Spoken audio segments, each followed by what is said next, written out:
Hello and welcome to a very special How I Paint Things. Now today we're going to venture off the beaten path a little bit and ask the question, what if? Now there are a few of these throughout history which get run over by fiction and game mods. I think there's probably a few Hearts of Iron players who are nodding their heads as we talk about what if certain things had gone down differently throughout history. Now one of the most common, of course, is what if Germany had won World War II? But another one that pops up quite regularly is what if the Confederate States had not lost the war or had even won it?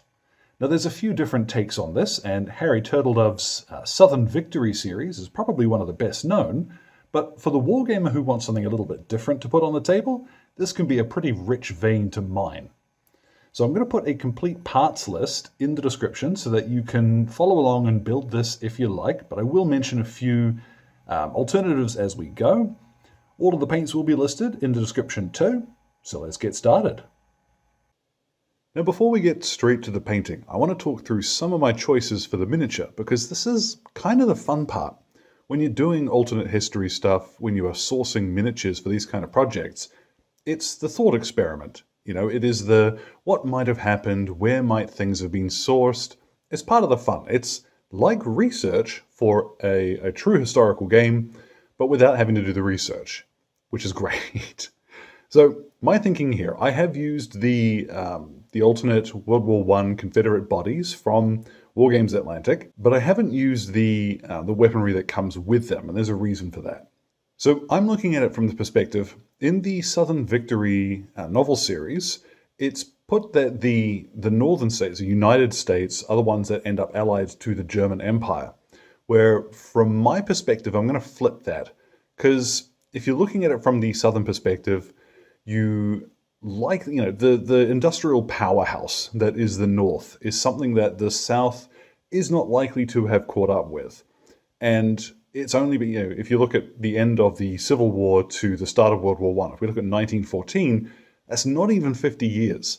And in that time, the North is not likely to have sat idle and let the South catch up on an industrial level. So the way that I see it, the South is likely to source some of its equipment externally. So I've actually used the arms here from the World War II Chinese set from Wargames Atlantic, because they've got a mix of German and kind of homebrew equipment, which I think fits the look for the Confederates a little bit better. As well, when you look at what Germany was up to in that period, they were sending along equipment and advisors to places like the Ottoman Empire and to China. So doing the same, trying to spread that German influence into the southern United States, it strikes me as something that Germany would be likely to be trying to do. Because if you're looking at starting a war on the European mainland and you don't want the Americans involved, what about, an ally to the south who can keep the United States tied up? So that's why I'm thinking, if you were to play these guys, maybe even in bolt action for World War II, using the Chinese nationalist list, which has a bunch of access to German equipment, would probably suit them quite well. So that's my logic. As well, I did also grab here, this is another fella, the same basic concept, except I've used one of the plastic German heads from the World War I infantry set, and I kind of like the dichotomy here is a largely 3D printed miniature with a plastic head, rather than the other way around, and I just think that's neat. But that's what they'd look like. I'd stick to a mix of German equipment to fit these guys out. I think that suits what I've got in mind. So as with most infantry miniatures, we're going to start from the skin. Start from the lowest layer and work your way up so you can correct your mistakes as you go. Now I'm using here tanned flesh from the Army Painter. It is my go-to for skin base coats for most things. I don't actually have to be terribly careful with it, to be honest. I could be splurging all over his uniform, but I like to be a little bit tidy. Don't have to be messy for the sake of it. Now folks ask me pretty regularly what brushes I use. Well, today I'm actually trying something new. This is one of the Vallejo, which is the Pro Modeler number 2 size, because you don't need to be using teeny tiny brushes all the time, as long as your brush keeps a point. So I'm going to put this one through its paces today, see what that looks like. Now when it comes to the tunic and his hat, Obviously we've primed him grey, but I want him to be a slightly darker grey than this. Uniform grey might be an easy choice, or Mechanicus standard grey, but I have here deep grey from the army painter, and I am just going to go bloop bloop bloop straight over the tunic. And again, not terribly worried if I do hit his webbing or that sort of thing, but don't be messy for the sake of it. Just take your time, and as you'll see, these Fanatic paints, that covers really nicely. So let's come back once I have done in his tunic and his hat with this. Now his pack and webbing proved an interesting sort of little thought experiment, like I said. I was tempted to paint it as like a dark black leather or something, but then it wouldn't really fit with the pouches that are attached around his waist, because they're very clearly small canvas pouches. They're not leather. So what I figured is that the pack itself is probably canvas as well, but has a rigid wooden frame on the inside, like the French packs in World War I. So what I'm going to use here, this is stone grey. And this is a really nice, it is a greyish colour with a faint sort of green. Works really well as a canvas colour. I'm going to go around, I'm going to paint his pack and his webbing around the front with this. So I am going to leave one or two of them to be painted in a different colour. That's going to work. Now for this rolled blanket, I'm guessing, I'm using here, this is light sea grey, and it is a wonderful, very, very light blue. And just a quick blast of this should be plenty to make this a little more interesting. For the bandolier and the satchel that he's carrying, I want a very plain cotton sort of colour. So here I'm going to use, this is Ancient Stone from the Army Painter, and this will cover quite well. But I am going to take my time as I go across his chest with it, because I don't want to have to tidy up his grey uniform if I don't have to. Now at last we come to his trousers. Now you could paint these in a grey, something like uniform grey would work quite well. Anything that you use a slightly lighter grey than the tunic is going to be more appropriate, because trousers, generally speaking, get washed more often, so the dyes fade on them much more quickly. But what I'm going to use instead, this is cork brown. And while I imagine by this point in our fictional reality, the Confederates are likely to have sourced a little bit more material, a little bit more dye. The butternut brown, the war shortages uniform is just an iconic look for them. So that is what I'm going to lean into here. So cork brown goes on quite well, but it will need a second coat. Okay, so 2 coats later, we have everything is fine brown. That is some New York by Christmas brown. We're going to now paint in his puttees, and for this I'm using ash grey, bouncing back and forth between Army Painter and Vallejo, mostly because of the coverage. This is quite similar to the primer, but ash grey has just a tiny wee touch of blue to it, which I think is quite nice, and it's going to show up a little bit better once it is shaded. Now before we get to painting his boots, I'm actually going to paint in the wooden details. Reason being is that all of the black I'm going to paint using the same color. So first I want to paint in his rifle and the handle on this dude's grenade.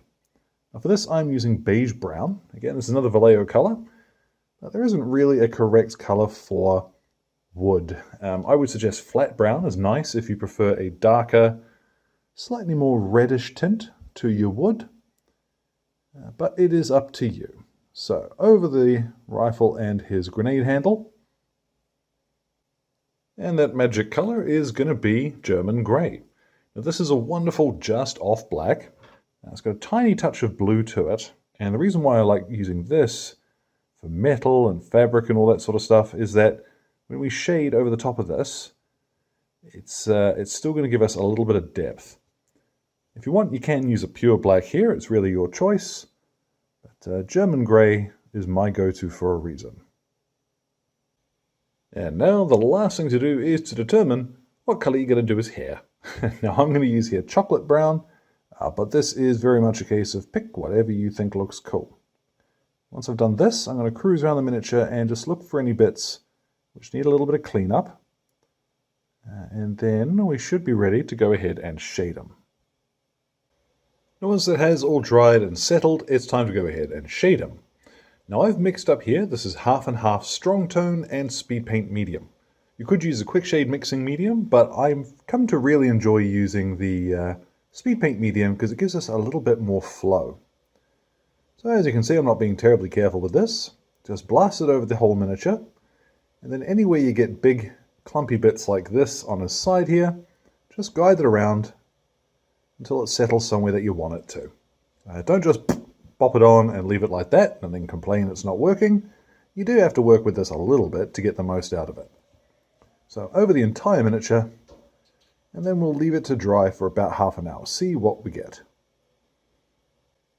Now once he has dried, with a bit of luck you'll have something that looks like this, where we've got plenty of shading, but the little bit of medium that we added means that it doesn't stain the colors quite so much, so we don't really need to go back with the base colors to tidy up and get that richness back in the midtones. What I am going to do though is to add a few highlights, and what I'd recommend here is rather than having, so you don't have to buy 2,000 extra paints, is use a little bit of ivory, and you can mix these into your base coats to get a kind of universal highlight. I actually did a whole video on this, and I'll make sure that's in the description. What I'd recommend is with your darker colors, start with 2 parts of the base and 1 part ivory, and see if you like how those highlights turn out. With your lighter colors, you're probably going to need to go to about 1:1, maybe even a little bit more ivory, but it's all part of the experimentation, and it will save you a few pennies. Okay, now I'm going to use that same mix with both his webbing and his trousers, but because it is just a case of mixing, I'm going to do that off screen. We'll come back and once that is finished. Now we're not going to bother with his puttees or his boots because we are going to do a little bit to those when we dry brush his base later on. But we're going to go to his skin, and for this is nice and simple. I have Cadian Flesh Tone. I'm going to cover over most of his skin with this and leave just a little bit of the shaded tanned flesh in the recesses. So depending on how prominent his beard is, this might be a little easier. And then when most of his skin is Cadian Flesh Tone, we're going to add a little bit of Kislev flesh to things like his nose, his cheekbones, and the backs of his knuckles. Now I've done a few videos where I paint faces, and I'm going to link you to one. It's actually my birthday last year, where I think I showed probably the best video on painting faces this way. Now at this stage I'm going to go ahead and matte varnish him, and it is up to you how you do this. Some folks like to use a spray. I like the control of a brush-on varnish, and I'm using here Instar's Varnish Plus. It can be a little bit tricky to get your hands on it in some places, but it definitely gets my vote. Now once I've done this, off screen I'm actually going to go ahead and pop a little bit of gunmetal on some of the gunmetal, funnily enough. And I'm going to do that after the varnish so that it still shines a bit and isn't quite so flat. And then I'm going to go ahead and base them, but I want to show you something while I do that. This might be a little tricky to actually show you on camera, but I've laid down the Stirland mud and then given it quite a heavy overbrush of Goldkvag brown, and now I've got my Tyrant's skull. So what I'm going to do is start by dry brushing the sand itself, and then when I'm leaving very little left on the sand, I'm going to swap up, and rather than dry brushing, I'm going to stipple. So jabbing my brush onto his boots and puttees. And easy as that. This is a really simple way to tie in your bases to your miniatures. And once we've added a little bit of static grass, you'll see that even this very simple color scheme kind of comes to life. And so there at last, our Confederate soldier is complete. And like I said, you could very easily use this method on, say, German troops or something similar, but I think going the extra mile and finding a few bits to convert those, even if it were just to add the kepi heads to them, would make the world a difference. As well, paying a little bit of attention to the story that you're going to tell. We talk about environmental storytelling and what each part of the uniform can mean. I think that's part of the fun with doing these what-if scenarios, you know. What does everything mean? Where does it come from? What's possible in the world that you imagine? So that's a lot of fun.